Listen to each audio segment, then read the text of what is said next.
Present the 14th episode in the Green Valley Line, the story of a backcountry railroad in the early years of the 20th century. 3 weeks have elapsed since our last episode.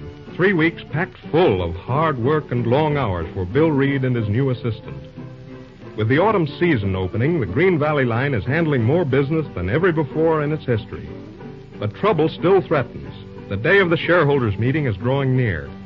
John Graham, controlling a majority of the Green Valley stock, threatens to force a sale of the road to the C.K.&W. What is to be done? Our scene opens in the Green Valley restaurant, where we find Carrie Graham talking to Ma Flint.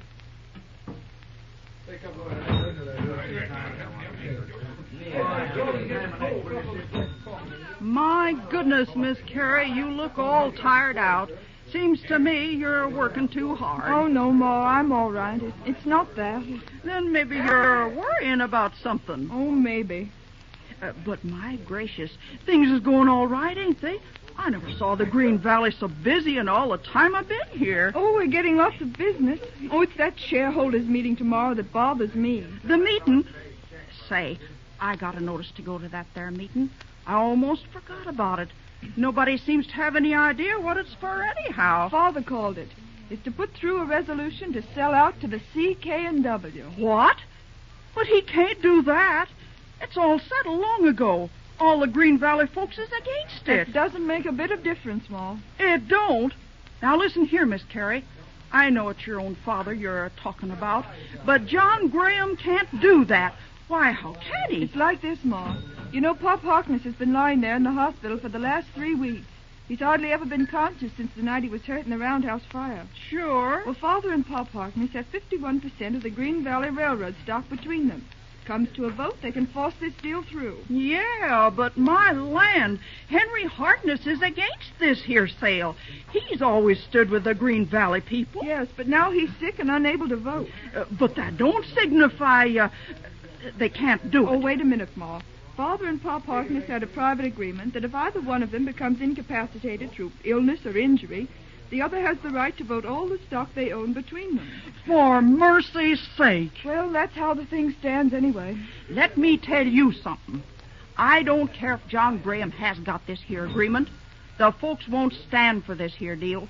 There's gonna be murder round here. Oh, what's the use of talking? Father isn't crooked, you know that.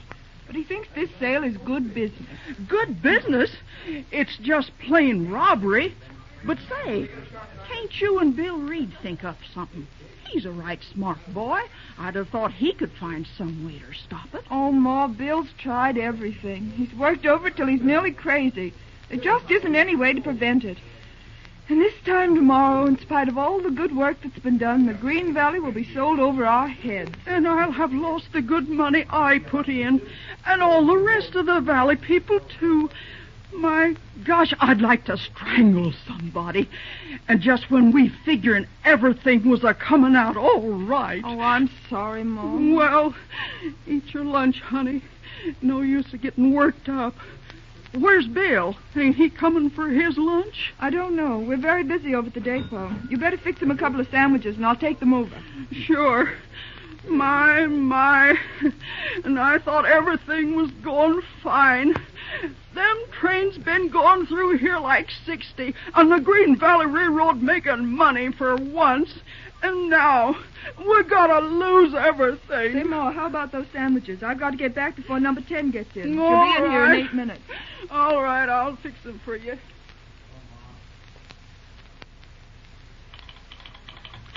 How's number 10, Bill? On time. She's just out of Hilltop. Be here in 4 minutes. What have you got there, Carrie? I brought you some sandwiches. You better break off and get something to eat. No, put them on the shelf. I'll wait till we get through with number 10.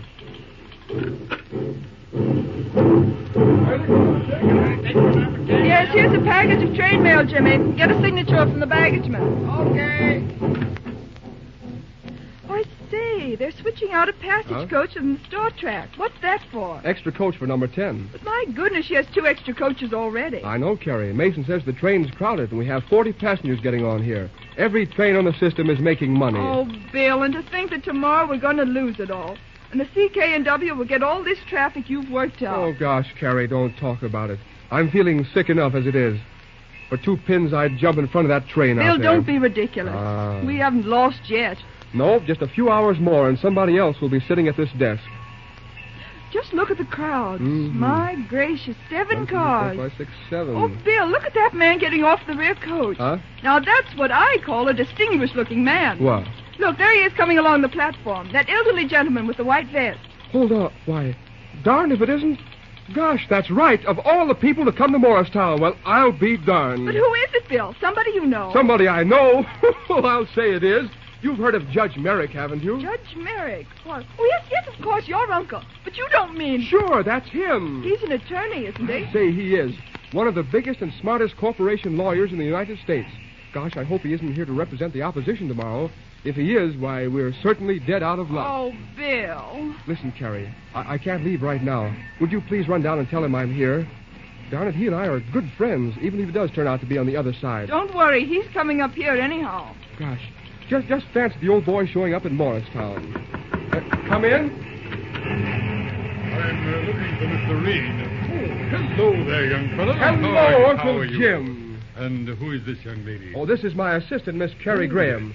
Carrie, shake hands with Judge Merrick. How do you do? Oh, I'm very happy to meet you. Sit down, Uncle. Thanks. Well, William, how are you, my boy? Oh, pretty good, thanks. That's right. Say, what brings you out here? Business? Business? No. I've been out in California for a short vacation. Everybody's talking about the excitement on the Green Valley, and so, well, I decided to swing round by Morristown on my way home to look you up and find out what all this shooting's about. Well, I'm mighty glad to see you, Uncle. Oh, Carrie. Oh, yes? Would you run up to the dispatcher's office and check this traffic report with yesterday's train sheet? Certainly. Thanks. Who is this young woman, Bill? Well, that's Carolyn Graham, daughter of the president of the Green Valley Railroad. She's superintendent's clerk. Mm-hmm. Graham's daughter, eh? Yes. Oh, you know her father? Well, no, only by hearsay, but that reminds me. Yes? Henry Harkness, pretty badly hurt, they tell me. Yes, that's right. You know him, Uncle? Yes, I've known Henry for the last 20 years, off and on. So I didn't know that. How is he, William? He's in pretty bad shape. Been unconscious most of the time since he was hurt. That's too bad. And you're taking his place? That's it. I see. Well, you're going to stay with us for a while, Uncle? Well, I have a few days. Thought perhaps you could break away for a day's fishing. Oh. What do you say, William? Not right now, Uncle. I'd love to, but I'm mighty busy now. In a couple of days, I'd be glad to go. I'll have lots of time then. In fact, I won't have any job after tomorrow. You won't have a job? I say, what do you mean? Oh, it's quite a long story. You've heard of the proposed deal to sell this road to the CK&W. Yes, but that's all settled, isn't it? It was, but now it's different.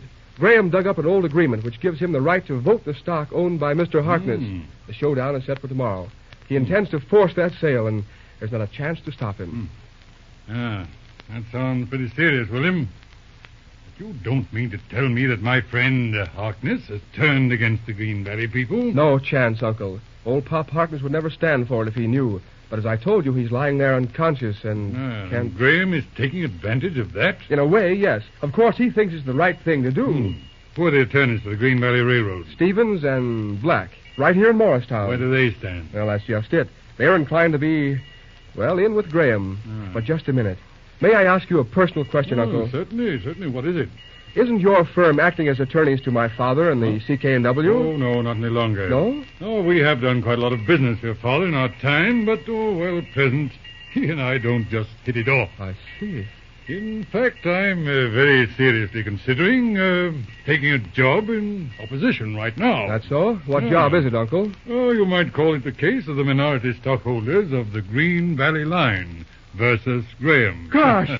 Say, you don't mean that, Uncle. Oh, never was more serious in my life, Well, that's boy. great.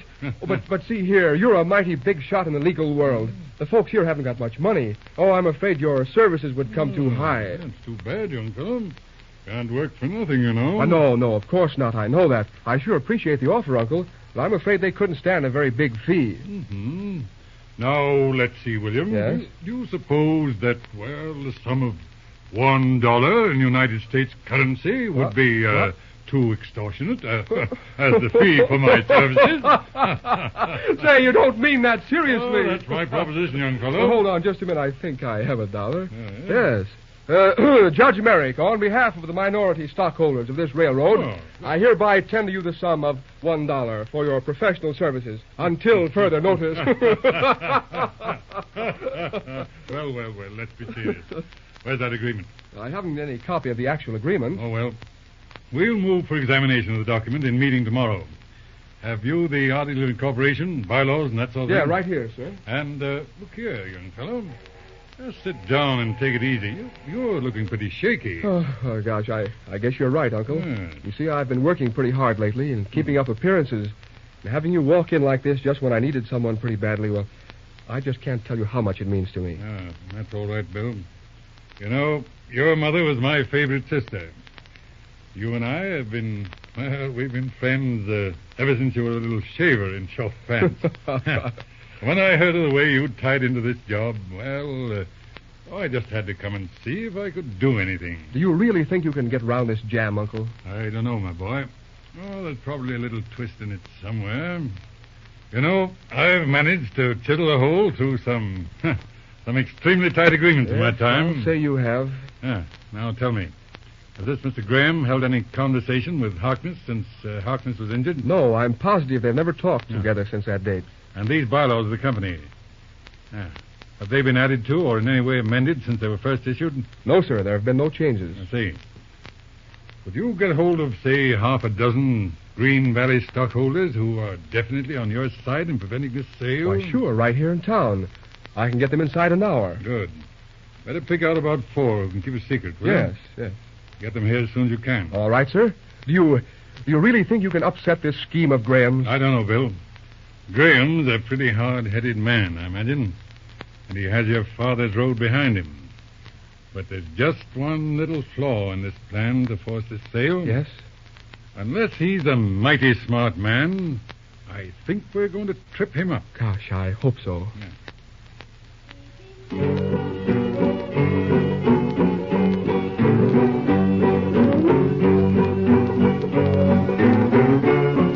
And so, out of a clear sky comes unexpected assistance. One of the ablest legal minds in the country is brought to bear on the problem. But time is short. The showdown is set for tomorrow. Can Judge Merritt prevent the sale of the Green Valley? The answer is in episode 15 of The Green Valley Line.